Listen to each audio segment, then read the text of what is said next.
दोस्तों आज के इस वीडियो में हम आपको एक ऐसा वाक़या बताने वाले हैं जिसको अल्लाह के पैगंबर हज़रत मोहम्मद सल्लल्लाहु अलैहि वसल्लम ने 1400 साल पहले अपने सहाबाओं को सुनाया था, जिसको सुनकर सहाबाई किराम रज़ी अल्लाह तआला अन्हों का दिल खुश हो गया था।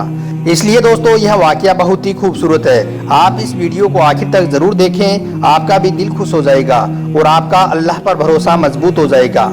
और दोस्तों इस वीडियो को देखकर केवल अपने तक ही ना रखें, हो सके तो अपने दोस्तों में इसे शेयर भी कर दें ताकि ज़्यादा से ज़्यादा लोगों तक यह वाक़या पहुंच सके। तो चलिए दोस्तों शुरू करते हैं। दोस्तों हदीस शरीफ की सबसे बड़ी किताब बुखारी शरीफ में इस वाक़ये को 7 जगह पर बयान किया गया है। इससे इस वाक़ये की अहमियत का पता चलता है। दोस्तों एक मर्तबा अल्लाह के पैगंबर हज़रत मोहम्मद सल्लल्लाहु अलैहि वसल्लम ने अपने सहाबाई किराम रज़ी अल्लाह तआला अन्हों को बनी इसराइल के एक शख्स का एक ऐसा वाक़या बताया जिसको सुनकर सहाबाई किराम रज़ी अल्लाह तआला अन्हों खुशी से झूम उठे।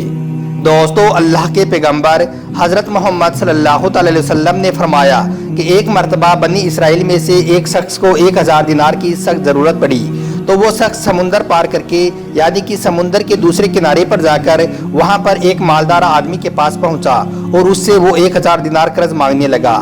यह सुनकर वो मालदार कहने लगा कि ए शख्स मैं आपको पैसा तो दे दूंगा, लेकिन तुम्हारे और हमारे बीच में गवाह कौन बनेगा? पहले तुम अपना कोई गवाह लेकर आओ, उसके बाद में ही पैसे मिलेंगे। मतलब कि दोस्तों वो मालदार आदमी उस कर्ज लेने वाले शख्स से कहने लगा कि मैं तुम्हें पैसे तो देने के लिए तैयार हूँ, लेकिन इसकी जिम्मेदारी कौन लेगा? पहले कोई जिम्मेदार को लेकर आओ ताकि अगर तुम कल को ये पैसे वापस ना कर सको तो मैं उससे अपने पैसे वसूल कर सकूं। यह सुनकर वो कर्ज लेने वाला शख्स कहने लगा, मेरे और तुम्हारे बीच में अल्लाह जिम्मेदार है, हमारा गवाह अल्लाह है, यही काफ़ी है और अल्लाह ही इसकी जिम्मेदारी लेगा। मालदार आदमी भी अल्लाह पर भरोसा करने वाला था, इसलिए उसने कहा कि बात तो तुम ठीक कर रहे हो, अल्लाह से बड़ा कोई गवाह नहीं हो सकता। उसके बाद उसने एक वक्त तय किया और वक्त तय करने के बाद उसने उस आदमी को 1000 दिनार का कर्जा दे दिया और उसे कहा कि वो उसके पैसे वक्त पर तय कर देना।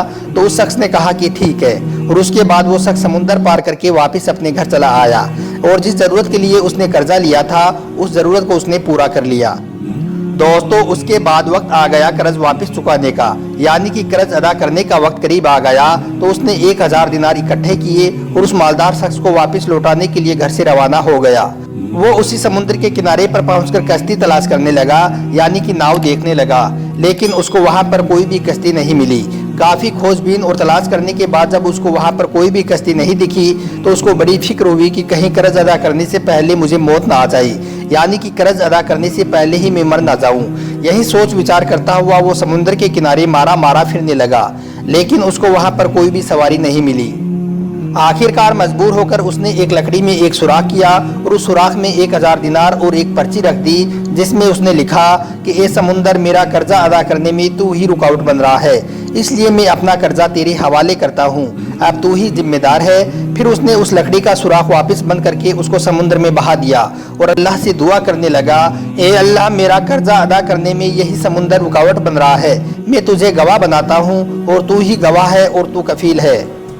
दोस्तों उधर दूसरी तरफ जब कर्ज अदा करने का वक्त करीब आ गया तो वो मालदार आदमी भी समुद्र के उस किनारे पर पहुंचा तो उसे वहां पर कोई भी सवारी नहीं दिखी, लेकिन वो देखता क्या है कि एक लकड़ी समुद्र में बहती हुई चली आ रही है। जब वो लकड़ी किनारे पर आ गई तो उसने इस नीयत से उसको उठा लिया कि यह किसी काम आ जाएगी, लेकिन जब घर ले जाकर उस लकड़ी को चीरा तो उसको उसमें 1000 दिनार और वो पर्ची मिली। मालदार आदमी उस पर्ची को पढ़कर बहुत हैरत में हुआ, यानी कि बहुत हैरान और परेशान हो गया। दोस्तों उसके थोड़े दिनों के बाद उस कर्ज लेने वाले शख्स ने फिर से 1000 दिनार का इंतजाम किया और फिर से उस मालदार शख्स के पास पहुंच गया अपना कर्जा चुकाने के लिए। यह देखकर उस मालदार आदमी ने कहा कि तुम्हारा कर्जा अल्लाह ने अदा कर दिया है, अब ये और पैसे मैं नहीं लूंगा, तुम्हारे वो पैसे और वो पर्ची मुझ तक अल्लाह ने पहुंचा दी है। तो दोस्तों इस वाक़ये से समुंदर के दोनों तरफ लोगों के दरमियान ईमान की चिंगारी रोशन हो गई। इस वाक़ये से हमें भी यही सबक मिलता है कि जो अल्लाह वाला होता है, जो अल्लाह का होता है, तो अल्लाह समुंदर और दरख्तों को भी उसके हुक्मों पर चला देता है और अल्लाह ऐसे लोगों से हकीकी तौर पर मोहब्बत करने लगता है। दोस्तों बुखारी शरीफ की हदीस में इस वाक़ये को बड़ी तफसील से बयान किया गया है। हमने इसको आपको शॉर्ट में बताया है। उम्मीद करता हूँ कि आपको यह वाक़या पसंद आया होगा। इसी तरह से दोस्तों अब आपको एक और वाक़या बताते हैं, उसको सुनकर भी आपका ईमान ताज़ा हो जाएगा।